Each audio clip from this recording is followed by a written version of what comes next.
Hi hello ನಮಸ್ಕಾರ ಸ್ನೇಹಿತರೆ, welcome back to poster. ಇವತ್ತು ನಾವು ರೀಸೆಂಟ್ ಆಗಿ ಮಲಯಾಳಂ ಲ್ಯಾಂಗ್ವೇಜ್ ನಲ್ಲಿ ರಿಲೀಸ್ ಆದ ಮೂವಿ ಹಾಲ್ ಸ್ಟೋರಿನ ನೋಡೋಣ. ಇದನ್ನ ಎಕ್ಸ್ಪ್ಲೇನ್ ಮಾಡುವಂತೆ ನಮ್ಮ ಒಬ್ಬ ಸಬ್ಸ್ಕ್ರೈಬರ್ ಕೇಳಿದ್ರು. ಸೊ ಮೂವಿ ತುಂಬಾ ಇಂಟ್ರೆಸ್ಟಿಂಗ್ ಆಗಿದೆ, ವಿಡಿಯೋನ ಲಾಸ್ಟ್ ವರೆಗೆ ನೋಡಿ. ಕತೆ ಆರಂಭದಲ್ಲಿ ನಮಗೆ ಆಸಿಫ್ ಅನ್ನೋ ಒಬ್ಬ ಹುಡುಗನನ್ನ ತೋರಿಸ್ತಾರೆ. ಈತ ಮಿಡಲ್ ಕ್ಲಾಸ್ ಹುಡುಗ ಆಗಿರ್ತಾನೆ. ಎಲ್ಲಾ ಮಿಡಲ್ ಕ್ಲಾಸ್ ಹುಡುಗರು ಮಾಡುವಂತೆ ಈತ ಕೂಡ ಬಿಟೆಕ್ ಮಾಡ್ತಿರ್ತಾನೆ. ಆದ್ರೆ ಇವನಿಗೆ ಓದೋದ್ರಲ್ಲಿ ಸ್ವಲ್ಪನೂ ಇಷ್ಟ ಇರಲ್ಲ. ಅವನ ಇಷ್ಟ ಎಲ್ಲ ಮ್ಯೂಸಿಕ್ ಕಡೆ ಇರುತ್ತೆ. ಆಸಿಫ್ಗೆ ರ್ಯಾಪ್ ಅಂದ್ರೆ ತುಂಬಾ ಇಷ್ಟ ಇರುತ್ತೆ. ಅವನು ತನ್ನ ಫ್ರೆಂಡ್ ಜೊತೆ ಸೇರಿ ರ್ಯಾಪ್ ಮ್ಯೂಸಿಕ್ ಕೂಡ ಮಾಡ್ತಿರ್ತಾನೆ. ಇನ್ನು ಅವನು ಲೋಕಲ್ ಫಂಕ್ಷನ್ ಅಲ್ಲಿ ಕೂಡ ಪರ್ಫಾರ್ಮ್ ಮಾಡ್ತಿರ್ತಾನೆ. ಇನ್ನು ಇದರಲ್ಲಿ ಅವನಿಗೆ ಅವನ ಫ್ರೆಂಡ್ಸ್ ಕೂಡ ಸಾಥ್ ಕೊಡ್ತಿರ್ತಾರೆ. ಅವನು ತಾನು ಒಂದಲ್ಲ ಒಂದು ದಿನ ದೊಡ್ಡ ಆರ್ಟಿಸ್ಟ್ ಆಗ್ತೀನಿ ಅಂತ ಅನ್ಕೊಂಡಿರ್ತಾನೆ. ಆದ್ರೆ ಆಸಿಫ್ ತಂದೆ ತಾಯಿ ಮಾತ್ರ ಅವನು ಎಜುಕೇಶನ್ ಮಾಡಿ ಒಳ್ಳೆ ಜಾಬ್ ತಗೋಬೇಕಂತ ಆಸೆ ಪಡ್ತಿರ್ತಾರೆ. ಆದ್ರೆ ಆಸಿಫ್ಗೆ ಮಾತ್ರ ಎಜುಕೇಶನ್ ಅಲ್ಲಿ ಸ್ವಲ್ಪನೂ ಇಷ್ಟ ಇರಲ್ಲ. ಹೀಗಿದ್ದಾಗ ಒಂದು ದಿನ ಆಸಿಫ್ ತನ್ನ ಫ್ರೆಂಡ್ ಫಾತಿಮಾ ಮದುವೆಗೆ ಹೋಗ್ತಾನೆ. ಇಲ್ಲಿ ಅವನು ಪರ್ಫಾರ್ಮ್ ಮಾಡ್ತಾನೆ. ಇಲ್ಲಿ ಆಸಿಫ್ ಮತ್ತು ಅವನ ಫ್ರೆಂಡ್ಸ್ ತುಂಬಾ ಚೆನ್ನಾಗಿ ಡ್ಯಾನ್ಸ್ ಮಾಡ್ತಾ ರ್ಯಾಪ್ ಮಾಡ್ತಿರ್ತಾರೆ. ಇವರು ತುಂಬಾ ಇಲ್ಲಿ ಎಂಜಾಯ್ ಮಾಡ್ತಾರೆ. ಮದುವೆ ವಾತಾವರಣ ತುಂಬಿ ತುಳುಕ್ತಿರುತ್ತೆ. ಅದೇ ಟೈಮಲ್ಲಿ ಆಸಿಫ್ ಮೊದಲ ಬಾರಿಗೆ ಮೇರಿನ ನೋಡ್ತಾನೆ. ಮೇರಿನ ನೋಡಿದ ತಕ್ಷಣ ಆಸಿಫ್ಗೆ ಒಂದ್ ಸೈಡ್ ಲವ್ ಆಗುತ್ತೆ. ಅವನು ಕೇವಲ ಆಕೆ ಬಗ್ಗೆನೇ ಮಾತಾಡ್ತಿರ್ತಾನೆ. ಇನ್ನು ಮದುವೆ ಮುಗಿದು ಮನೆಗೆ ಬಂದಾಗ ತನ್ನ ಫ್ರೆಂಡ್ಸ್ಗೂ ಕೂಡ ಮೇರಿ ಬಗ್ಗೆನೇ ಹೇಳ್ತಿರ್ತಾನೆ. ಇನ್ನು ಮಾರನೇ ದಿನ ಆಸಿಫ್ ಬಿಟೆಕ್ ರಿಸಲ್ಟ್ ಬರ್ತಿರುತ್ತೆ. ಅವನ ಫ್ರೆಂಡ್ಸ್ ಎಲ್ಲ ಪಾಸ್ ಆಗ್ತೀವೋ ಇಲ್ವೋ ಅಂತ ಟೆನ್ಷನ್ ತಗೋತಿರ್ತಾರೆ. ಆದ್ರೆ ಆಸಿಫ್ ಮಾತ್ರ ಮೇರಿನ ಮತ್ತೆ ತಾನು ಮೀಟ್ ಆಗ್ತೀನೋ ಇಲ್ವೋ ಅಂತ ಟೆನ್ಷನ್ ತಗೋತಿರ್ತಾನೆ. ಇನ್ನು ಈಗ ರಿಸಲ್ಟ್ ಬರುತ್ತೆ. ಅಂದುಕೊಂಡಂಗೆ ಆಸಿಫ್ ಫೇಲ್ ಆಗ್ತಾನೆ. ಇನ್ನು ಆಸಿಫ್ ಫ್ರೆಂಡ್ಸ್ ಅಲ್ಲಿ ಕೆಲವರು ಪಾಸ್ ಆಗಿರ್ತಾರೆ. ಆದ್ರೆ ಆಸಿಫ್ಗೆ ಮಾತ್ರ ಆ ಹುಡುಗಿನ ಹೇಗೆ ಕಾಂಟ್ಯಾಕ್ಟ್ ಮಾಡೋದಂತ ಟೆನ್ಷನ್ ಇರುತ್ತೆ. ಅವನು ಎಕ್ಸಾಮ್ ರಿಸಲ್ಟ್ ಬಗ್ಗೆ ಟೆನ್ಷನ್ ತಗೋತಿರಲ್ಲ. ಇನ್ನು ಈಗ ಅವನು ಮನೆಗೆ ಬರಬೇಕಂದ್ರೆ ಭಯಪಡ್ತಿರ್ತಾನೆ. ಯಾಕಂದ್ರೆ ಆಸಿಫ್ ತಂದೆ ತುಂಬಾ ಸ್ಟ್ರಿಕ್ಟ್ ಆಗಿರ್ತಾರೆ. ಯಾಕಂದ್ರೆ ಅವರಿಗೆ ಆಸಿಫ್ ರ್ಯಾಪ್ ಮಾಡೋದು ಸ್ವಲ್ಪನೂ ಇಷ್ಟ ಇರಲ್ಲ. ಅವರು ಕೇವಲ ನೀನು ಎಜುಕೇಶನ್ ನ ಕಂಪ್ಲೀಟ್ ಮಾಡಿ ಒಳ್ಳೆ ಜಾಬ್ ತಗೋ ಅಂತ ಹೇಳ್ತಿರ್ತಾರೆ. ಇನ್ನು ಆಸಿಫ್ಗೆ ಮನೆಗೆ ಹೋಗೋದು ಭಯವಾಗ್ತಿದ್ದರಿಂದ ಅವನು ತನ್ನ ಅಂಕಲ್ ಲತೀಫ್ ನ ತನ್ನ ಜೊತೆ ಕರ್ಕೊಂಡು ಹೋಗ್ತಾನೆ. ಇಲ್ಲಿ ಮನೆಗೆ ಬಂದಾಗ ಆಸಿಫ್ ತಂದೆ ಆಸಿಫ್ ಮೇಲೆ ತುಂಬಾ ಕೋಪ ಮಾಡ್ತಾರೆ. ಯಾಕಂದ್ರೆ ಅವರಿಗೆ ಆಸಿಫ್ ರಿಸಲ್ಟ್ ಬಗ್ಗೆ ಗೊತ್ತಾಗಿರುತ್ತೆ. ಅವರು ಆಸಿಫ್ಗೆ ಈಗ ನೀನು ಇಲ್ಲಿ ಎಜುಕೇಶನ್ ಮಾಡೋದು ಏನು ಅವಸರ ಇಲ್ಲ, ನೀನು ಗಲ್ಫ್ಗೆ ಹೋಗಿ ಅಲ್ಲಿ ಕೆಲಸ ಮಾಡು ಅಂತ ಹೇಳ್ತಾರೆ. ಆದ್ರೆ ಆಸಿಫ್ಗೆ ತಾನು ಗಲ್ಫ್ಗೆ ಹೋಗೋದು ಇಷ್ಟ ಇರಲ್ಲ. ಅವನು ಇಲ್ಲೇ ಇದ್ದು ತಾನು ಮ್ಯೂಸಿಕ್ ಮೇಲೆ ಕೆಲಸ ಮಾಡಬೇಕು ಅಂತ ಅನ್ಕೊಂಡಿರ್ತಾನೆ. ಅವನು ತನ್ನ ತಂದೆಗೂ ಕೂಡ ಇದೇ ಮಾತನ್ನ ಹೇಳ್ತಾನೆ. ಆದ್ರೆ ಆಸಿಫ್ ತಂದೆ ಅವನ ಮಾತನ್ನ ಕೇಳದೆ ಅವನ ಮೇಲೆ ತುಂಬಾ ಕೋಪ ಮಾಡ್ತಿರ್ತಾನೆ. ಇವರು ಮಾತಾಡ್ತಿದ್ದಾಗ ಅಲ್ಲಿ ಲತೀಫ್ ಎಂಟ್ರಿ ಆಗುತ್ತೆ. ಈತ ಆಸಿಫ್ಗೆ ಸಪೋರ್ಟ್ ಮಾಡ್ತಾನೆ. ಇಲ್ಲೇ ನಂದು ಒಂದು ಹಳೆ ಸ್ಟುಡಿಯೋ ಇದೆ, ಬೇಕಿದ್ರೆ ಆಸಿಫ್ ಅದರಲ್ಲಿ ಕೆಲಸ ಮಾಡ್ಲಿ ಅಂತ ಹೇಳ್ತಾನೆ. ಇದನ್ನ ಕೇಳಿ ಆಸಿಫ್ ತಾನು ಮ್ಯೂಸಿಕ್ ಮೇಲೆ ಕೆಲಸ ಮಾಡೋಕೆ ಒಂದು ಆಪ್ಷನ್ ಸಿಕ್ತಲ್ಲ ಅಂತ ತುಂಬಾ ಖುಷಿ ಆಗ್ತಾನೆ. ಈಗ ಸೀನ್ ಪೌಲ್ ಕಡೆ ಶಿಫ್ಟ್ ಆಗುತ್ತೆ. ಪೌಲ್ ಅದೇ ಸ್ಟುಡಿಯೋ ಓನರ್ ಆಗಿರ್ತಾನೆ. ಈತ ತುಂಬಾ ದಿನದಿಂದ ಆ ಸ್ಟುಡಿಯೋನ ಕ್ಲೋಸ್ ಮಾಡಿ ಇಟ್ಟಿರ್ತಾನೆ. ಯಾಕಂದ್ರೆ ಅವನು ಅದನ್ನ ನಡೆಸ್ತಿರಲ್ಲ. ಯಾಕಂದ್ರೆ ಅವನು ಕುಡಿಯೋಕೆ ತುಂಬಾ ಅಡಿಕ್ಟ್ ಆಗಿರ್ತಾನೆ. ಯಾವಾಗ್ಲೂ ಆಲ್ಕೋಹಾಲ್ ತಗೋತಿರ್ತಾನೆ. ಆದ್ರೆ ಅವನು ತುಂಬಾ ಒಳ್ಳೆ ವ್ಯಕ್ತಿ ಆಗಿರ್ತಾನೆ. ಅವನು ಆಸಿಫ್ಗೆ ಆ ಸ್ಟುಡಿಯೋನ ನಡೆಸೋಕೆ ಕೊಡ್ತಾನೆ. ಈಗ ಆಸಿಫ್ ಆ ಸ್ಟುಡಿಯೋನ ತುಂಬಾ ಚೆನ್ನಾಗಿ ರೆಡಿ ಮಾಡಿ ಅದರಲ್ಲಿ ಕೆಲಸ ಮಾಡೋಕೆ ಸ್ಟಾರ್ಟ್ ಮಾಡ್ತಾನೆ. ಹೀಗಿದ್ದಾಗ ಒಂದು ದಿನ ಆಸಿಫ್ ಬಸ್ ಅಲ್ಲಿ ಹೋಗ್ತಿದ್ದ ಮೇರಿನ ನೋಡ್ತಾನೆ. ಮೇರಿ ಕೂಡ ಆಸಿಫ್ ನ ನೋಡ್ತಾಳೆ. ಮೇರಿ ಆಸಿಫ್ ನ ಗುರುತಿಸ್ತಾಳೆ. ಯಾಕಂದ್ರೆ ಆಕೆ ಮದುವೆಯಲ್ಲಿ ಆಸಿಫ್ ಪರ್ಫಾರ್ಮೆನ್ಸ್ ನ ನೋಡಿರ್ತಾಳೆ. ಆಕೆಗೆ ಆಸಿಫ್ ಪರ್ಫಾರ್ಮೆನ್ಸ್ ತುಂಬಾ ಇಷ್ಟ ಆಗಿರುತ್ತೆ. ಮೇರಿ ಇದ್ದ ಬಸ್ ಒಂದು ಸಿಗ್ನಲ್ ಹತ್ರ ನಿಂತಿರುತ್ತೆ. ಈಗ ಸಿಗ್ನಲ್ ಓಪನ್ ಆದಾಗ ಬಸ್ ಅಲ್ಲಿಂದ ಹೋಗುತ್ತೆ. ಇದನ್ನ ನೋಡಿ ಆಸಿಫ್ ಆ ಬಸ್ ಹಿಂದೆ ಹೋಗ್ತಾನೆ. ಅವನು ಆ ಬಸ್ ಅನ್ನ ಫಾಲೋ ಮಾಡೋ ಅವಸರದಲ್ಲಿ ಟ್ರಾಫಿಕ್ ರೂಲ್ಸ್ ನ ಮುರಿದಿರ್ತಾನೆ. ಈಗ ಪೊಲೀಸರು ಅವನನ್ನ ಹಿಡಿದು ಅವನಿಗೆ ಫೈನ್ ಹಾಕ್ತಾರೆ. ಆದ್ರೆ ಆಸಿಫ್ ಹತ್ರ ಫೈನ್ ಕಟ್ಟೋಕೆ ದುಡ್ಡಿರಲ್ಲ. ಈಗ ಅವನು ಮೇರಿ ಹತ್ರ ಹೋಗ್ತಾನೆ ಮತ್ತು ಆಕೆಗೆ, ನನ್ನ ಹೆಸರು ಆಸಿಫ್, ನೀವು ನನ್ನ ಫಾತಿಮಾ ಮದುವೆಯಲ್ಲಿ ನೋಡಿರಬಹುದು, ನಾನು ಅಲ್ಲಿ ಪರ್ಫಾರ್ಮ್ ಮಾಡಿದ್ದೆ. ಈಗ ಪೊಲೀಸರು ನನ್ನ ಹಿಡಿದಿದ್ದಾರೆ. ನನ್ನ ಹತ್ರ ಫೈನ್ ಕಟ್ಟೋಕೆ ದುಡ್ಡಿಲ್ಲ. ನೀವು ನನಗೆ ಸ್ವಲ್ಪ ದುಡ್ಡಿನ ಸಹಾಯ ಮಾಡಿದ್ರೆ ನಾನು ಮತ್ತೆ ನಿಮಗೆ ಹಿಂತಿರುಗಿಸ್ತೀನಿ ಅಂತ ಹೇಳ್ತಾನೆ. ಇದನ್ನ ಕೇಳಿ ಮೇರಿ ಶಾಕ್ ಆಗ್ತಾಳೆ. ಈಗ ಸಡನ್ ಆಗಿ ಬಂದು ಆಸಿಫ್ ಈ ರೀತಿ ದುಡ್ಡು ಕೇಳ್ತಾನೆ ಅಂತ ಆಕೆ ಅನ್ಕೊಂಡಿರಲ್ಲ. ಇನ್ನು ಆಕೆಗೆ ಕೂಡ ಆಸಿಫ್ ಅಂದ್ರೆ ಇಷ್ಟ ಆಗಿರುತ್ತೆ. ಆಕೆ ಸ್ವಲ್ಪನೂ ಯೋಚನೆ ಮಾಡದೆ ತನ್ನ ಹತ್ರ ಇದ್ದ ದುಡ್ಡನ್ನ ತೆಗೆದು ಆಸಿಫ್ಗೆ ಕೊಡ್ತಾಳೆ. ಆಗ ಆಸಿಫ್ ಮೇರಿಗೆ, ಆಯ್ತು, ನಾನು ನಿನ್ನ ದುಡ್ಡನ್ನ ವಾಪಸ್ ಕೊಡ್ತೀನಿ, ನಿನ್ನ ಗೂಗಲ್ ಪೇ ನಂಬರ್ ಕೊಡು ಅಂತ ಕೇಳ್ತಾನೆ. ಮೇರಿ ಕೂಡ ಆಯ್ತು ಅಂತ ತನ್ನ ನಂಬರ್ನ ಕೊಡ್ತಾಳೆ.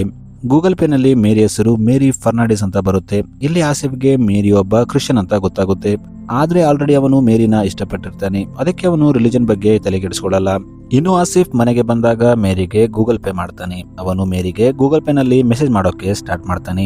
ಅವನು ಒಂದೇ ಸಾರಿ ಆಕೆಗೆ ದುಡ್ಡು ಕಳಿಸದೆ ಸ್ವಲ್ಪ ಸ್ವಲ್ಪ ಆಗಿ ದುಡ್ಡು ಕಳಿಸ್ತಿರ್ತಾನೆ. ಯಾಕಂದ್ರೆ ಅವನಿಗೆ ಮೇರಿ ಜೊತೆ ಮಾತಾಡ್ಬೇಕಂತ ಇರುತ್ತೆ. ಆದ್ರೆ ಮೇರಿ ಅವನಿಗೆ ಗೂಗಲ್ ಪೇ ನಲ್ಲಿ ರಿಪ್ಲೈ ಕೊಡ್ತಿರಲ್ಲ. ಆಗ ಆಸಿಫ್ ಒಂದು ದಿನ ಮೇರಿ ಕಾಲೇಜ್ ನಲ್ಲಿ ನಡೀತಿದ್ದ ಒಂದು ಈವೆಂಟ್ ಗೆ ಹೋಗ್ತಾನೆ ಮತ್ತು ನಾನು ಗೂಗಲ್ ಪೇ ನಲ್ಲಿ ನಿಮಗೆ ಮೆಸೇಜ್ ಮಾಡ್ತಿದ್ದೆ, ನೀವು ರಿಪ್ಲೈ ಕೊಡ್ತಿಲ್ಲ ಅಂತ ಹೇಳ್ತಾನೆ. ಇದನ್ನ ಕೇಳಿ ಮೇರಿಗೆ ನಗು ಬರುತ್ತೆ ಮತ್ತು ಆಸಿಫ್ನ ನೋಡಿ ಆಕೆಗೆ ಕ್ಯೂಟ್ ಅನಿಸುತ್ತೆ. ಈಗ ಆಕೆ ಗೂಗಲ್ ಪೇ ನಲ್ಲಿ ಅವನಿಗೆ ರಿಪ್ಲೈ ಕೊಡೋಕೆ ಸ್ಟಾರ್ಟ್ ಮಾಡ್ತಾಳೆ. ಇದೇ ರೀತಿ ಈಗ ಅವರು ಡೈಲಿ ಮೀಟ್ ಆಗೋಕೆ ಸ್ಟಾರ್ಟ್ ಮಾಡ್ತಾರೆ. ಅಲ್ಲಿ ಕಾಫಿಗೆ ಹೋಗೋದು, ಡೇಟ್ಗೆ ಹೋಗೋದು ಮಾಡ್ತಿರ್ತಾರೆ. ಹೀಗೆ ಇವರ ಲವ್ ಜರ್ನಿ ಸ್ಟಾರ್ಟ್ ಆಗುತ್ತೆ. ಇನ್ನು ಮೇರಿ ಒಬ್ಬ ನರ್ಸಿಂಗ್ ಸ್ಟೂಡೆಂಟ್ ಆಗಿರ್ತಾಳೆ. ಇನ್ನು ಆಕೆ ಒಂದು ಹಾಸ್ಟೆಲ್ ನಲ್ಲಿರ್ತಾಳೆ. ಮೇರಿ ಒಬ್ಬ ಫ್ಯಾಮಿಲಿ ಹುಡುಗಿ ಆಗಿರ್ತಾಳೆ. ಆಕೆ ಯಾವಾಗ್ಲೂ ಸೈಲೆಂಟ್ ಆಗಿರ್ತಾಳೆ. ಆದ್ರೆ ಆಸಿಫ್ ಅದಕ್ಕೆ ವಿರುದ್ಧವಾಗಿರ್ತಾನೆ. ಅವನು ಯಾವಾಗ್ಲೂ ಗಲಾಟೆ ಮಾಡ್ತಾ ತುಂಬಾ ಜಾಲಿಯಾಗಿ ತಿರುಗಾಡ್ತಿರ್ತಾನೆ. ಆದ್ರೆ ಇದು ಅವರಿಗೆ ಅಡ್ಡ ಬರಲ್ಲ. ಇದರಿಂದ ಇವರ ನಡುವೆ ಪ್ರೀತಿ ಇನ್ನೂ ಹೆಚ್ಚಾಗುತ್ತೆ. ಹೀಗಿದ್ದಾಗ ಒಂದು ದಿನ ಆಸಿಫ್ ಮೇರಿಗೆ ತನ್ನ ಮ್ಯೂಸಿಕ್ ನ ಕಳಿಸ್ತಾನೆ. ಮೇರಿ ಅದನ್ನ ಕೇಳಿ ತುಂಬಾ ಇಂಪ್ರೆಸ್ ಆಗ್ತಾಳೆ. ಇನ್ನು ಅವನಿಗೆ ನೀನು ನಿನ್ನ ಡ್ರೀಮ್ ನ ಅಚೀವ್ ಮಾಡು, ಹಿಂದೆ ಸರಿಬೇಡ ಅಂತ ಅವನನ್ನ ಮೋಟಿವೇಶನ್ ಮಾಡ್ತಿರ್ತಾಳೆ. ಇದನ್ನ ಕೇಳಿ ಆಸಿಫ್ಗೆ ತುಂಬಾ ಖುಷಿಯಾಗುತ್ತೆ. ಯಾಕಂದ್ರೆ ಜೀವನದಲ್ಲಿ ಮೊದಲ ಬಾರಿಗೆ ಅವನ ಕನಸನ್ನ ಅರ್ಥ ಮಾಡ್ಕೊಳೋರು ಸಿಕ್ಕಿರ್ತಾರೆ. ಹೀಗಿದ್ದಾಗ ಒಂದು ದಿನ ಆಸಿಫ್ ಮತ್ತು ಮೇರಿ ಒಂದು ಗಾರ್ಡನ್ ಅಲ್ಲಿ ಕೂತಿರ್ತಾರೆ. ಇವರು ಇಲ್ಲಿ ಮಾತಾಡ್ತಿರ್ತಾರೆ. ಅದೇ ಟೈಮಲ್ಲಿ ಅಲ್ಲಿಂದ ಹೋಗ್ತಿದ್ದ ಕೆಲವು ಹುಡುಗರು ಮೇರಿನ ನೋಡಿ ಚಿಡಾಯಿಸ್ತಿರ್ತಾರೆ. ಇದನ್ನ ನೋಡಿ ಆಸಿಫ್ಗೆ ತುಂಬಾ ಕೋಪ ಬರುತ್ತೆ. ಇವನು ಹೋಗಿ ಆ ಹುಡುಗರನ್ನ ಹೊಡಿತಾನೆ. ಇದರಿಂದ ಮ್ಯಾಟರ್ ಪೊಲೀಸ್ವರೆಗೂ ಹೋಗುತ್ತೆ. ಈಗ ಪೊಲೀಸರು ಎಲ್ಲರ ಹೆಸರನ್ನ ಬರ್ಕೊತಿರ್ತಾರೆ. ಆಗ ಅವರು ಆಸಿಫ್ ಹೆಸರು ಕೇಳ್ತಾರೆ. ಇವರು ಆಸಿಫ್ ಹೆಸರು ಕೇಳಿ ಅವರನ್ನ ಜಡ್ಜ್ ಮಾಡೋಕೆ ಸ್ಟಾರ್ಟ್ ಮಾಡ್ತಾರೆ. ಇವರು ಆಸಿಫ್ಗೆ ನಿನ್ನತ್ರ ಬಾಂಬೆ ನಿಲ್ವಲ್ಲ ಅಂತ ಗೇಲಿ ಮಾಡ್ತಾರೆ. ಇದನ್ನ ಕೇಳಿ ಆಸಿಫ್ಗೆ ತುಂಬಾ ಬೇಜಾರಾಗುತ್ತೆ. ಏಕೆಂದ್ರೆ ಅವನಿಗೆ ಮೊದಲ ಬಾರಿ ತನ್ನ ಜೀವನದಲ್ಲಿ ತನ್ನ ರಿಲಿಜನ್ ನ ನೋಡಿ ತನ್ನನ್ನ ಜಡ್ಜ್ ಮಾಡ್ತಿದ್ದಾರೆ ಅಂತ ಅನಿಸುತ್ತೆ. ಇನ್ನು ಮೇರಿಗೆ ಕೂಡ ಇದನ್ನ ನೋಡಿ ತುಂಬಾ ಬೇಜಾರಾಗುತ್ತೆ. ಆದ್ರೆ ಆಸಿಫ್ಗೆ ಮಾತ್ರ ತುಂಬಾ ಕೋಪ ಬರ್ತಿರುತ್ತೆ. ಇನ್ನು ಅವನು ಸ್ಟೇಷನ್ ಇಂದ ಮನೆಗೆ ಬಂದಾಗ ಇದೇ ವಿಷಯದ ಮೇಲೆ ಒಂದು ರ್ಯಾಪ್ ಸಾಂಗ್ ನ ಬರೀತಾನೆ. ಅದು ಕ್ಯಾಸ್ಟ್ ಮತ್ತು ರಿಲಿಜನ್ ನೋಡಿ ಜನರನ್ನ ಭೇದ ಮಾಡಬಾರ್ದು ಅಂತ ಬರೆದಿರ್ತಾನೆ. ಈಗ ಇವನು ಆ ಸಾಂಗ್ ನ ಶೂಟ್ ಮಾಡ್ತಾನೆ ಮತ್ತು ಅದನ್ನ ಯೂಟ್ಯೂಬ್ ನಲ್ಲಿ ಅಪ್ಲೋಡ್ ಮಾಡ್ತಾನೆ. ಈ ಸಾಂಗ್ ಯೂಟ್ಯೂಬ್ ನಲ್ಲಿ ಅಪ್ಲೋಡ್ ಮಾಡಿದ ತಕ್ಷಣ ತುಂಬಾ ವೈರಲ್ ಆಗುತ್ತೆ. ಈ ವಿಡಿಯೋದಲ್ಲಿ ಒಬ್ಬ ಹುಡುಗಿ ಬುರ್ಕಾ ಹಾಕೊಂಡು ಡ್ಯಾನ್ಸ್ ಮಾಡಿರ್ತಾಳೆ. ಈಕೆ ಬೇರೆ ಯಾರು ಅಲ್ಲ, ಮೇರಿ ಆಗಿರ್ತಾಳೆ. ಈಕೆ ವಿಡಿಯೋದಲ್ಲಿ ತನ್ನ ಮುಖನ್ನ ತೋರಿಸೋಕೆ ಇಷ್ಟಪಡದೆ ಬುರ್ಕಾ ಹಾಕೊಂಡು ಡ್ಯಾನ್ಸ್ ಮಾಡಿರ್ತಾಳೆ. ಯಾಕಂದ್ರೆ ಮೇರಿ ತಂದೆ ತುಂಬಾ ಸ್ಟ್ರಿಕ್ಟ್ ಆಗಿರ್ತಾನೆ. ಅದಕ್ಕೆ ಆಕೆ ಬುರ್ಕಾ ಹಾಕೊಂಡು ಡ್ಯಾನ್ಸ್ ಮಾಡಿರ್ತಾಳೆ. ಇನ್ನು ಆಸಿಫ್ಗೆ ಆಕೆ ಡೆಡಿಕೇಶನ್ ನೋಡಿ ತುಂಬಾ ಇಷ್ಟ ಆಗುತ್ತೆ ಮತ್ತು ಆಕೆ ಆಸಿಫ್ಗೆ ತುಂಬಾ ಸಪೋರ್ಟ್ ಮಾಡ್ತಿರ್ತಾಳೆ. ಇದರಿಂದ ಆಸಿಫ್ಗೆ ಮೇರಿ ಮೇಲೆ ಲವ್ ಆಗುತ್ತೆ. ಆಸಿಫ್ ಫ್ರೆಂಡ್ ಆಸಿಫ್ಗೆ ನೀನು ಹೋಗಿ ಮೇರಿಗೆ ನಿನ್ನ ಲವ್ ನ ಕನ್ಫೆಸ್ ಮಾಡು ಅಂತ ಹೇಳ್ತಾರೆ. ಇದನ್ನ ಕೇಳಿ ಆಸಿಫ್ಗೂ ಫೈನಲಿ ತಾನು ಮೇರಿನ ಪ್ರಪೋಸ್ ಮಾಡೋಣ ಅಂತ ಅನ್ಕೋತಾನೆ. ಅವನು ಮೇರಿಗೆ ತನ್ನ ಫೀಲಿಂಗ್ಸ್ ನ ಹೇಳೋಕೆ ಹೋದಾಗ ಮೇರಿ ಆಸಿಫ್ಗೆ ಒಂದು ಶಾಕಿಂಗ್ ವಿಷಯ ಹೇಳ್ತಾಳೆ. ಆಕ್ಚುಲಿ ಮೇರಿ ಮನೆಯವರು ಆಕೆ ಮದುವೆನ ಬೇರೆ ಒಂದು ಹುಡುಗನ ಜೊತೆ ಫಿಕ್ಸ್ ಮಾಡಿರ್ತಾರೆ. ಅವನ ಹೆಸರು ಥಾಮಸ್ ಆಗಿರುತ್ತೆ. ಥಾಮಸ್ ಮತ್ತು ಮೇರಿ ಮನೆಯವರು ಫ್ರೆಂಡ್ಸ್ ಆಗಿರ್ತಾರೆ. ಅದಕ್ಕೆ ಅವರು ಇವರಿಬ್ಬರ ಮದುವೆ ಮಾಡ್ಬೇಕಂತ ಡಿಸೈಡ್ ಮಾಡಿರ್ತಾರೆ. ಇನ್ನು ಮೇರಿ ಎಕ್ಸಾಮ್ ಮುಗಿದ ಮೇಲೆ ಆಕೆ ಮದುವೆ ಥಾಮಸ್ ಜೊತೆ ಮಾಡ್ಬೇಕಂತ ಡಿಸೈಡ್ ಮಾಡಿರ್ತಾರೆ. ಇದನ್ನ ಕೇಳಿ ಆಸಿಫ್ ಪೂರ್ತಿಯಾಗಿ ಮುರಿದು ಹೋಗ್ತಾನೆ. ಅವನು ತನ್ನ ಫೀಲಿಂಗ್ಸ್ ನೆಲ್ಲ ಮೇರಿಗೆ ಹೇಳಲ್ಲ. ಈಗ ಅವನು ಆಕೆನ ತನ್ನ ಹಾಸ್ಟೆಲ್ ಹತ್ರ ಡ್ರಾಪ್ ಮಾಡ್ತಾನೆ. ಇವರು ಬೈಕ್ ಮೇಲೆ ಹೋಗ್ತಿದ್ದಾಗ ಆಸಿಫ್ ಮೇರಿಗೆ ತುಂಬಾ ಹೇಳ್ಬೇಕಂತ ಅನ್ಕೊಂಡಿರ್ತಾನೆ. ಇನ್ನು ಮೇರಿ ಕೂಡ ಆಸಿಫ್ ತನಗೇನಾದ್ರೂ ಹೇಳ್ತಾನೇನೋ ಅಂತ ವೇಟ್ ಮಾಡ್ತಿರ್ತಾಳೆ. ಏಕೆಂದ್ರೆ ಇವರಿಗೆ ತಮ್ಮಿಬ್ಬರ ನಡುವೆ ಏನೋ ಒಂದು ಬಾಂಡಿಂಗ್ ಇದೆ ಅಂತ ಅರ್ಥವಾಗಿರುತ್ತೆ. ಏಕೆಂದ್ರೆ ಮೇರಿ ತನ್ನ ಫ್ಯಾಮಿಲಿ ವಿರುದ್ಧ ಹೋಗೋಕೆ ಇಷ್ಟಪಡಲ್ಲ. ಆಕೆಗೆ ತನ್ನ ತಂದೆ ತಾಯಿನೇ ಎಲ್ಲ ಆಗಿರ್ತಾರೆ. ಆಕೆ ನನ್ನ ತಂದೆ ತಾಯಿ ನನಗೇನ್ ಸೆಲೆಕ್ಟ್ ಮಾಡ್ತಾರೋ ಅದೇ ಸರಿಯಾಗಿರುತ್ತೆ ಅಂತ ಆಸಿಫ್ಗೆ ಹೇಳ್ತಾಳೆ. ಈಗ ಆಸಿಫ್ ಮೇರಿನ ತನ್ನ ಹಾಸ್ಟೆಲ್ ಹತ್ರ ಬಿಡ್ತಾನೆ. ಇಲ್ಲಿ ಮೇರಿ ಬೈಕ್ ಇಳಿದ ಮೇಲೆ ಆಸಿಫ್ಗೆ ನೀನು ನನಗೇನಾದ್ರೂ ಹೇಳ್ಬೇಕಿತ್ತ ಅಂತ ಕೇಳ್ತಾಳೆ.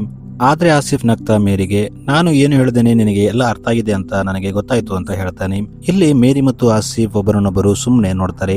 ಈಗ ಆಸಿಫ್ ಮೇರಿನ ಬಿಟ್ಟು ಅಲ್ಲಿಂದ ಹೋಗ್ಬಿಡ್ತಾನೆ. ಇನ್ನು ಮೂವಿಯ ಸ್ಟೋರಿ ಇಲ್ಲಿಂದ ಇಂಟ್ರೆಸ್ಟಿಂಗ್ ಆಗ್ತಾ ಹೋಗುತ್ತೆ. ಇನ್ನು ಮೇರಿ ಮದುವೆ ಫಿಕ್ಸ್ ಆದಾಗಿನಿಂದ ಆಸಿಫ್ ತುಂಬಾ ಬೇಜಾರಲ್ಲಿ ತಿರುಗಾಡ್ತಿರ್ತಾನೆ. ಆಗ ಆಸಿಫ್ ಫ್ರೆಂಡ್ಸ್ ಅವನಿಗೆ ಲೈಫ್ ಇಲ್ಲಿಗೆ ಮುಗ್ದಿಲ್ಲ, ಜೀವನದಲ್ಲಿ ನೋಡೋದು ತುಂಬಾ ಇದೆ ಅಂತ ಮೋಟಿವೇಟ್ ಮಾಡ್ತಿರ್ತಾರೆ. ಆದ್ರೆ ಆಸಿಫ್ಗೆ ಮಾತ್ರ ಮೇರಿನ ಮರೆಯೋಕೆ ಆಗ್ತಿರಲ್ಲ. ಇದನ್ನ ಆಸಿಫ್ ತಾಯಿ ಗಮನಿಸ್ತಾಳೆ. ಆಕೆಗೆ ಆಸಿಫ್ ಯಾರನ್ನು ಲವ್ ಮಾಡ್ತಿರ್ಬೋದು ಅಂತ ಅನಿಸುತ್ತೆ. ಆಕೆ ಆಸಿಫ್ಗೆ ನೀನು ಆಕೆನ ನಿಜವಾಗ್ಲೂ ಇಷ್ಟಪಟ್ಟಿದ್ರೆ ಆಕೆ ಮದುವೆಗೆ ಹೋಗು, ಆಕೆ ಸಂತೋಷದಲ್ಲಿ ಭಾಗಿಯಾಗು ಅಂತ ಹೇಳ್ತಾಳೆ. ಮೊದಲು ಆಸಿಫ್ ಅದಕ್ಕೆ ಒಪ್ಪಲ್ಲ. ಆದ್ರೆ ಅವನ ಫ್ರೆಂಡ್ಸ್ ಫೋರ್ಸ್ ಮಾಡಿದ್ದಕ್ಕೆ ಸರಿ ಅಂತ ಚೆನ್ನಾಗಿ ರೆಡಿಯಾಗಿ ಮದುವೆ ಮನೆಗೆ ಹೋಗ್ತಾನೆ. ಇಲ್ಲಿ ಮದುವೆ ಮನೆಯಲ್ಲಿ ಮೇರಿ ಕುಟುಂಬದವರು ತುಂಬಾ ಖುಷಿಯಾಗಿರ್ತಾರೆ. ಇಲ್ಲಿ ಆಸಿಫ್ಗೆ ಮೇರಿ ಕಜನ್ ಒಬ್ಬನು ಸಿಗ್ತಾನೆ. ಈತನ ಹೆಸರು ಡೇವಿಡ್ ಆಗಿರುತ್ತೆ. ಈಗ ಆಸಿಫ್ ಮೇರಿನ ಮೀಟ್ ಆಗ್ಬೇಕು ಅಂತ ನೋಡ್ತಿರ್ತಾನೆ. ಫೈನಲಿ ಮೇರಿ ಅವನಿಗೆ ಸಿಗ್ತಾಳೆ. ಆಸಿಫ್ ಇಲ್ಲಿ ಮೇರಿಗೆ ಒಂದು ಗಿಫ್ಟ್ ಕೊಡ್ತಾನೆ. ಮೇರಿ ಅದನ್ನ ಓಪನ್ ಮಾಡಿ ನೋಡಿದಾಗ ಅದರಲ್ಲಿ ಆಸಿಫ್ ಮತ್ತು ಮೇರಿ ಫೋಟೋ ಇರುತ್ತೆ. ಇದು ಅವರ ಬಾಲ್ಯದ ಫೋಟೋ ಆಗಿರುತ್ತೆ. ಇವರು ಸಣ್ಣವರಿದ್ದಾಗ ಒಂದೇ ಸ್ಕೂಲಲ್ಲಿ ಸ್ಟಡಿ ಮಾಡಿರ್ತಾರೆ. ಸ್ಕೂಲ್ ಫಂಕ್ಷನ್ ಅಲ್ಲಿ ಮೇರಿ ಸೀತಾ ಆಗಿರ್ತಾಳೆ, ಇನ್ನು ಆಸಿಫ್ ರಾಮ್ ಆಗಿರ್ತಾನೆ. ಇದನ್ನ ನೋಡಿ ಮೇರಿಗೆ ತುಂಬಾ ಖುಷಿಯಾಗುತ್ತೆ. ಏಕೆಂದ್ರೆ ಮೇರಿ ಯಾರನ್ನ ಇಷ್ಟಪಡ್ತಿದ್ದಾಳೋ ಆತ ಆಕೆ ಬಾಲ್ಯದಿಂದಲೇ ಆಕೆ ಜೊತೆಗಿರ್ತಾನೆ. ಈಗ ಆಸಿಫ್ ಮೇರಿಗೆ ತನ್ನ ಫೀಲಿಂಗ್ಸ್ ನ ಹೇಳ್ತಾನೆ ಮತ್ತು ತಾನು ನಿನ್ನನ್ನ ಬಾಲ್ಯದಿಂದಲೇ ಇಷ್ಟಪಡ್ತಿದ್ದೀನಿ ಅಂತ ಹೇಳ್ತಾನೆ. ಆದ್ರೆ ಮೇರಿ ಆತನಿಗೆ ನೀನು ಅದನ್ನ ಹೇಳೋಕೆ ತುಂಬಾ ಲೇಟ್ ಮಾಡ್ಬಿಟ್ಟೆ ಅಂತ ಹೇಳ್ತಾಳೆ. ಇವರು ಮಾತಾಡ್ತಿದ್ದಾಗ ಮೇರಿ ಕಣ್ಣಲ್ಲಿ ನೀರು ಬರುತ್ತೆ. ಇಲ್ಲಿವರೆಗೆ ತಾವು ಒಬ್ಬರನ್ನೊಬ್ಬರು ಬಿಟ್ಟು ಇರೋಕ್ಕಾಗಲ್ಲ ಅಂತ ಅರ್ಥವಾಗುತ್ತೆ. ಇಲ್ಲಿ ಮೇರಿಗೆ ತಾನು ಆಸಿಫ್ನ ಬಿಟ್ಟು ಬೇರೆ ವ್ಯಕ್ತಿನ ಮದುವೆ ಆಗೋಕ್ಕಾಗಲ್ಲ ಅಂತ ಅರ್ಥವಾಗುತ್ತೆ. ಈಗ ಅವರಿಬ್ಬರು ಅಲ್ಲಿಂದ ಓಡೋಗ್ತಾರೆ. ಇವರು ಅಲ್ಲಿಂದ ಓಡಿ ಪೌಲ್ ಹತ್ರ ಬರ್ತಾರೆ. ಪೌಲ್ ಇವರಿಗೆ ಹೆಲ್ಪ್ ಮಾಡೋಕೆ ಒಪ್ಕೋತಾನೆ. ಪೌಲ್ ಇವರಿಗೆ ನಿಮ್ಮ ಇಬ್ಬರ ರಿಲಿಜನ್ ಬೇರೆ ಇದೆ, ಇದು ನಿಮಗೆ ದೊಡ್ಡ ಶತ್ರು ಆಗ್ಬಹುದು ಅಂತ ಹೇಳ್ತಾನೆ. ಇನ್ನೊಂದು ಕಡೆ ಮೇರಿ ಮನೆಯವರು ಪೊಲೀಸ್ ಕಂಪ್ಲೇಂಟ್ ಕೊಡ್ತಾರೆ. ಈ ಕಡೆ ಆಸಿಫ್ ತನ್ನ ಮನೆಗೆ ಹೋಗಿ ತನ್ನ ತಂದೆಗೆ ತಾನು ಮೇರಿನ ಮದುವೆ ಆಗ್ತೀನಿ ಅಂತ ಹೇಳ್ತಾನೆ. ಆದ್ರೆ ಆಸಿಫ್ ತಂದೆ ಅದಕ್ಕೆ ಒಪ್ಪಲ್ಲ. ಅಷ್ಟಕ್ಕೂ ನೀನು ಆಕೆನ ಮದುವೆ ಆಗ್ಬೇಕಿದ್ರೆ ಆಕೆ ಇಸ್ಲಾಂನ ಎಕ್ಸೆಪ್ಟ್ ಮಾಡಬೇಕು ಅಂತ ಹೇಳ್ತಾನೆ. ಆದ್ರೆ ಆಸಿಫ್ ಅದಕ್ಕೆ ವಿರೋಧ ಮಾಡ್ತಾನೆ. ತಾನು ಮೇರಿನ ಆಕೆನ ಕನ್ವರ್ಟ್ ಮಾಡೋಕೆ ಪ್ರೀತಿ ಮಾಡಿಲ್ಲ, ಆಕೆ ಅಂದ್ರೆ ನನಗೆ ನಿಜವಾಗ್ಲೂ ಇಷ್ಟ ಅಂತ ಹೇಳ್ತಾನೆ. ಇದನ್ನ ಕೇಳಿ ಮೇರಿಗೆ ಆಸಿಫ್ ಮೇಲೆ ಮತ್ತೆ ನಂಬಿಕೆ ಬರುತ್ತೆ. ಇನ್ನು ಇವರು ಈಗ ಅಲ್ಲಿಂದ ಬೇರೆ ಜಾಗಕ್ಕೆ ಶಿಫ್ಟ್ ಆಗ್ತಾರೆ, ಯಾಕಂದ್ರೆ ಪೊಲೀಸರು ಇವರನ್ನ ಹುಡುಕ್ತಿರ್ತಾರೆ. ಈಗ ಆಸಿಫ್ ಮತ್ತು ಮೇರಿ ಜಾಗದಿಂದ ಜಾಗ ಬದಲಾಯಿಸ್ತಿರ್ತಾರೆ. ಇವರು ತಿರುಗಾಡ್ತಾ ಹೀಗೆ ಇವರ ಹತ್ರ ದುಡ್ಡು ಕೂಡ ಮುಗಿಯುತ್ತೆ. ಇವರಿಗೆ ಸಪೋರ್ಟ್ ಮಾಡೋರು ಜಾಸ್ತಿ ಮಂದಿರಲ್ಲ. ಈಗ ಮೇರಿ ಬೇರೆ ಆಪ್ಷನ್ ಇಲ್ಲದೆ ತಾನು ಆಸಿಫ್ಗಾಗಿ ತನ್ನ ಧರ್ಮವನ್ನ ಚೇಂಜ್ ಮಾಡ್ಕೋತೀನಿ ಅಂತ ಹೇಳ್ತಾಳೆ. ಇದು ಆಸಿಫ್ಗೆ ಇಷ್ಟ ಇರಲ್ಲ, ಆದ್ರೆ ಅವನ ಹತ್ರ ಬೇರೆ ಆಪ್ಷನ್ ಇರಲ್ಲ. ಈಗ ಅವನು ಮೇರಿನ ಕರ್ಕೊಂಡು ತನ್ನ ತಂದೆ ಮನೆಗೆ ಹೋಗ್ತಾನೆ. ಆಸಿಫ್ ತಂದೆ ಇದನ್ನ ಕೇಳಿ ತುಂಬಾ ಖುಷಿ ಆಗ್ತಾನೆ. ಈಗ ಇವರು ಮೇರಿಗೆ ಬುರ್ಕಾ ಹಾಕಿ ಮಸ್ಜಿದ್ಗೆ ಕರ್ಕೊಂಡು ಹೋಗ್ತಾರೆ, ಏಕೆಂದ್ರೆ ಇವರು ಇಲ್ಲಿ ಆಕೆ ಧರ್ಮವನ್ನ ಚೇಂಜ್ ಮಾಡ್ಬೇಕು ಅನ್ಕೊಂಡಿರ್ತಾರೆ. ಈಗ ಮಸ್ಜಿದ್ ನಲ್ಲಿ ಎಲ್ಲಾ ದೊಡ್ಡ ವ್ಯಕ್ತಿಗಳು ಸೇರ್ತಾರೆ. ಇವರು ಮೇರಿನ ಕನ್ವರ್ಟ್ ಮಾಡ್ಬೇಕು ಅನ್ಕೊಂಡಿರ್ತಾರೆ. ಇನ್ನು ಈಗ ಕನ್ವರ್ಟ್ ಆಗೋ ಟೈಮಲ್ಲಿ ಮೇರಿ ಸ್ಟಾಪ್ ಆಗ್ತಾಳೆ. ಆಕೆ ಅಳ್ತಿರ್ತಾಳೆ. ಆಕೆ ಆಸಿಫ್ಗೆ, ನಾನು ನಿನ್ನ ಲವ್ ಮಾಡ್ತೀನಿ, ಆದ್ರೆ ನಿನಗೋಸ್ಕರ ಧರ್ಮವನ್ನ ಚೇಂಜ್ ಮಾಡೋಕ್ಕಾಗಲ್ಲ, ಏಕೆಂದ್ರೆ ನಾನು ಸಣ್ಣವಳಿದ್ದಾಗಿನಿಂದ ಒಂದು ವಿಶ್ವಾಸವನ್ನ ನಂಬ್ತಾ ಇದ್ದೀನಿ. ಈಗ ಸಡನ್ ಆಗಿ ಅದನ್ನ ಚೇಂಜ್ ಮಾಡುವಂದ್ರೆ ಹೇಗೆ, ಅದು ನನ್ನಿಂದ ಆಗಲ್ಲ ಅಂತ ಹೇಳ್ತಾಳೆ. ಇದನ್ನ ಕೇಳಿ ಅಲ್ಲಿದ್ದವರೆಲ್ಲ ಆಕೆ ಮೇಲೆ ತುಂಬಾ ಸಿಟ್ ಮಾಡ್ಕೊತಿರ್ತಾರೆ. ಅದೇ ಟೈಮಲ್ಲಿ ಅಲ್ಲಿ ಪೊಲೀಸರು ಬರ್ತಾರೆ. ಇವರು ಆಸಿಫ್ನ ಅಲ್ಲಿಂದ ಹೇಳ್ಕೊಂಡು ಹೋಗ್ತಾರೆ. ಇನ್ನು ಮೇರಿನ ವುಮೆನ್ ಶೆಲ್ಟರ್ಗೆ ಕಳಿಸ್ತಾರೆ. ಇವರು ಆಸಿಫ್ ಮೇಲೆ ಲವ್ ಜಿಹಾದ್ನ ಕೇಸ್ ಹಾಕಿರ್ತಾರೆ. ಈಗ ಪೊಲೀಸರು ಆಸಿಫ್ನ ಸ್ಟೇಷನ್ ಅಲ್ಲಿ ತುಂಬಾ ಟಾರ್ಚರ್ ಕೊಡ್ತಾರೆ ಮತ್ತು ಹುಡುಗಿಯರನ್ನ ಕನ್ವರ್ಟ್ ಮಾಡೋಕೆ ನಿನಗೆ ಎಷ್ಟು ದುಡ್ಡು ಸಿಗುತ್ತೆ ಅಂತ ಕೇಳ್ತಾರೆ. ಆದ್ರೆ ಆಸಿಫ್ ಮಾತ್ರ ಹಾಗೇನಿಲ್ಲ, ನಾನು ಮೇರಿನ ನಿಜವಾಗ್ಲೂ ಲವ್ ಮಾಡ್ತಿದ್ದೆ ಅಷ್ಟೇ ಅಂತ ಹೇಳ್ತಾನೆ. ಇನ್ನು ಪೊಲೀಸರು ಈಗ ಇವರ ಕೇಸನ್ನ ಕೋರ್ಟ್ಗೆ ಕಳಿಸ್ತಾರೆ. ಇಲ್ಲಿ ಪೌಲ್ ಆಸಿಫ್ ಕೇಸ್ನ ವಾದ ಮಾಡ್ತಿರ್ತಾನೆ. ಏಕೆಂದ್ರೆ ಪೌಲ್ ಒಬ್ಬ ಲಾಯರ್ ಆಗಿರ್ತಾನೆ, ಆದ್ರೆ ಅವನು ತುಂಬಾ ದಿನದಿಂದ ಪ್ರಾಕ್ಟೀಸ್ ಮಾಡಿರಲ್ಲ. ಆದ್ರೆ ಈಗ ಆಸಿಫ್ಗಾಗಿ ಈ ಕೇಸ್ನ ತಗೊಂಡಿರ್ತಾನೆ. ಇಲ್ಲಿ ಪೌಲ್ ಜಡ್ಜ್ ಮುಂದೆ ಮಾತಾಡ್ತಾ, ಸರ್ ಇದು ಲವ್ ಜಿಹಾದ್ ಕೇಸ್ ಅಲ್ಲ, ಇವರಿಬ್ಬರು ನಿಜವಾಗ್ಲೂ ಲವ್ ಮಾಡ್ತಿದ್ರು. ಹೀಗೆ ಇಂಟರ್ ಕ್ಯಾಸ್ಟ್ ಅಲ್ಲಿ ಲವ್ ಮಾಡೋ ಪ್ರತಿಯೊಬ್ಬರು ಲವ್ ಜಿಹಾದ್ ಮಾಡಲ್ಲ, ಇದು ಒಂದು ಸುಳ್ಳು ಕೇಸ್ ಅಂತ ಹೇಳ್ತಾನೆ. ಇನ್ನು ಈಗ ಕೋರ್ಟ್ ಅಲ್ಲಿ ಮೇರಿ ಕೂಡ ಬಂದಿರ್ತಾಳೆ. ಈಕೆ ಜಡ್ಜ್ ಮುಂದೆ ತಾನು ಆಸಿಫ್ನ ಲವ್ ಮಾಡ್ತೀನಿ, ಅವನು ಯಾವತ್ತೂ ನನ್ನನ್ನ ಧರ್ಮ ಚೇಂಜ್ ಮಾಡುವಂತೆ ಫೋರ್ಸ್ ಮಾಡಿಲ್ಲ ಅಂತ ಹೇಳ್ತಾಳೆ. ಇದನ್ನ ಕೇಳಿ ಕೋರ್ಟ್ ಈಗ ಆಸಿಫ್ನ ಬಿಡುಗಡೆ ಮಾಡುತ್ತೆ. ಆದ್ರೆ ಮೇರಿ ಇಲ್ಲಿ ಒಂದು ಶಾಕಿಂಗ್ ಸ್ಟೇಟ್ಮೆಂಟ್ ಕೊಡ್ತಾಳೆ. ತಾನು ಆಸಿಫ್ ಜೊತೆ ಹೋಗಲ್ಲ, ನಾನು ನನ್ನ ತಂದೆ ತಾಯಿ ಜೊತೆ ಹೋಗ್ತೀನಿ ಅಂತ ಹೇಳ್ತಾಳೆ. ಇದನ್ನ ಕೇಳಿ ಆಸಿಫ್ಗೆ ಶಾಕ್ ಆಗುತ್ತೆ. ಅವನು ಮೇರಿ ತನ್ನನ್ನ ಬಿಟ್ಟುಬಿಟ್ಟಿದ್ದಾಳೆ ಅಂತ ಅನ್ಕೋತಾನೆ. ಆದ್ರೆ ಸತ್ಯ ಬೇರೆ ಇರುತ್ತೆ. ಈಗ ಮೇರಿ ತನ್ನ ಮನೆಗೆ ಹೋಗಿ ಆಸಿಫ್ಗೆ ಮೆಸೇಜ್ ಮಾಡ್ತಾಳೆ ಮತ್ತು ತಾನು ಶೆಲ್ಟರ್ ಹೋಮ್ ನಲ್ಲಿದ್ದಾಗ ಅಲ್ಲಿ ಕೆಲವು ವ್ಯಕ್ತಿಗಳು ಬಂದು ತನಗೆ ಎದುರಿಸಿದ್ರು. ನಾನು ಕೋರ್ಟ್ ಇಂದ ನಿನ್ನ ಜೊತೆ ಹೋದ್ರೆ ನಿನ್ನನ್ನ ಟೆರರ್ ಕೇಸ್ ಅಲ್ಲಿ ಸಿಗಾಕ್ಸ್ತೀನಿ ಅಂತ ಹೇಳಿದ್ರು ಅಂತ ಹೇಳ್ತಾಳೆ. ಇನ್ನು ಸ್ವಲ್ಪ ದಿನ ಆದ್ಮೇಲೆ ಮೇರಿ ತಂದೆ ಆಕೆ ಮದುವೆನ ಥಾಮಸ್ ಜೊತೆ ಮತ್ತೆ ಫಿಕ್ಸ್ ಮಾಡ್ತಾರೆ. ಇವರ ಮದುವೆ ಒಂದು ಚರ್ಚ್ ಅಲ್ಲಿ ನಡೀತಿರುತ್ತೆ. ಆಗ ಅಲ್ಲಿ ಆಸಿಫ್ ಬರ್ತಾನೆ. ಈತ ಮೇರಿ ತಂದೆಗೆ ನನ್ನ ಹೆಸರೇ ಪ್ರಾಬ್ಲಮ್ ಆಗಿದ್ರೆ ನಾನು ನನ್ನ ಹೆಸರನ್ನ ಚೇಂಜ್ ಮಾಡ್ಕೋತೀನಿ, ನಾನು ಮೇರಿನ ತುಂಬಾ ಲವ್ ಮಾಡ್ತೀನಿ, ಆಕೆಗೋಸ್ಕರ ಏನಾದ್ರೂ ಮಾಡ್ತೀನಿ ಅಂತ ಹೇಳ್ತಾನೆ. ಇದನ್ನ ಕೇಳಿ ಅಲ್ಲಿದ್ದ ಜನ ಎಲ್ಲ ಕೂಡ ಆಸಿಫ್ಗೆ ಸಪೋರ್ಟ್ ಮಾಡ್ತಾರೆ. ಇನ್ನು ಚರ್ಚ್ ಫಾದರ್ ಕೂಡ ಆಯ್ತು ಅಂತ ಒಪ್ಕೋತಾನೆ. ಈಗ ಥಾಮಸ್ ಮೇರಿಗೆ ವಿಡಿಯೋ ಕಾಲ್ ಮಾಡ್ತಾನೆ ಮತ್ತು ಆಕೆಗೆ ನಾನು ಇವತ್ತು ಮದುವೆಗೆ ಬರ್ತಿಲ್ಲ ಅಂತ ಹೇಳ್ತಾನೆ. ಏಕೆಂದ್ರೆ ನೀನು ಮೊದಲ ಬಾರಿಗೆ ನಾನು ನಿನ್ನ ಜೊತೆ ಮದುವೆ ಆಗಲಿದ್ದಾಗ ನೀನು ಅಲ್ಲಿಂದ ಓಡಿ ಹೋಗಿದ್ದೆ, ಅದಕ್ಕೆ ನಾನು ರಿವೆಂಜ್ ತಗೊಳಕ್ಕೆ ಇವತ್ತು ಮದುವೆನ ಫಿಕ್ಸ್ ಮಾಡಿದ್ದೆ, ಆದ್ರೆ ನಾನು ಈಗ ಮದುವೆಗೆ ಬರ್ತಿಲ್ಲ ಅಂತ ಹೇಳ್ತಾನೆ. ಇದನ್ನು ಕೇಳಿ ಆಸಿಫ್ ಮತ್ತು ಮೇರಿ ಕೂಡ ತುಂಬಾ ಖುಷಿ ಆಗ್ತಾರೆ. ಇನ್ನು ಅಲ್ಲಿದ್ದವರು ಯಾರು ಇವರ ಮದುವೆನ ತಡೆಯೋಕೆ ಟ್ರೈ ಮಾಡಲ್ಲ, ಏಕೆಂದ್ರೆ ಈಗ ಆಸಿಫ್ ಮತ್ತು ಮೇರಿ ಮನೆಯವರು ಕೂಡ ಈ ಮದುವೆಗೆ ಒಪ್ಕೋತಾರೆ. ಇನ್ನೊಂದು ವಿಶೇಷತೆ ಏನಂದ್ರೆ ಇವರು ತಮ್ಮ ಧರ್ಮವನ್ನ ಚೇಂಜ್ ಮಾಡಲ್ಲ, ಇವರು ತಮ್ಮ ಧರ್ಮದಲ್ಲಿ ಇದ್ದು ಒಬ್ಬರನ್ನೊಬ್ಬರು ಒಪ್ಕೋತಾರೆ. ಈಗ ಆಸಿಫ್ ಮೇರಿಗೆ ಒಂದು ರಿಂಗ್ ಆಗ್ತಾನೆ. ಈ ರಿಂಗ್ ನ ಅವರು ಮಸ್ಜಿದ್ ನಲ್ಲಿದ್ದಾಗ ತೆಗೆಸಿರ್ತಾರೆ. ಆದ್ರೆ ಈಗ ತನ್ನ ಕೈಯಾರೆ ಆಸಿಫ್ ಮೇರಿಗೆ ಆ ರಿಂಗ್ ನ ಹಾಕ್ತಾನೆ. ಇನ್ನು ಆ ರಿಂಗ್ ಮೇಲೆ ಒಂದು ಕ್ರಾಸ್ ಇರುತ್ತೆ. ಸೊ ಇದೇ ಹ್ಯಾಪಿ ಮೂಮೆಂಟ್ ನೊಂದಿಗೆ ಈ ಮೂವಿ ಇಲ್ಲಿಗೆ ಎಂಡ್ ಆಗುತ್ತೆ. Thanks for watching.